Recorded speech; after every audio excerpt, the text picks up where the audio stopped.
Hi everyone, in front of me I've got Realme C33 and let me share with you how to update apps on this device.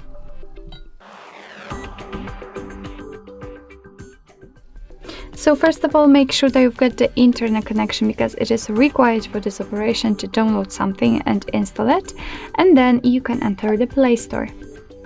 Of course, you will have to log in and after that tap on the circle, which is obviously your account. Now let's tap on Manage Apps and Device, and that was a misclick. Tap on Manage Apps and Device and enter Manage. And as you can see right here, we've got the list of all installed apps. And if you'd like to check the updates, just tap on Updates Available. And here it depends. If you want to, you can of course update all of them. Just mark all of them. If not, just mark those which you'd like to update. So let me pick Google Chrome, Google Maps and Google Photos, for example. Of course, you can select 3 or 2 or 4 or even 1.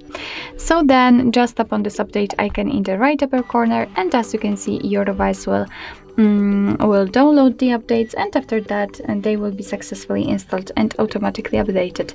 So basically from this moment you don't really need to do anything more. So actually that's all. This is how to update apps in your Realme C33. Thank you so much for watching. I hope that this video was helpful, and if it was, please hit the subscribe button and leave the thumbs up.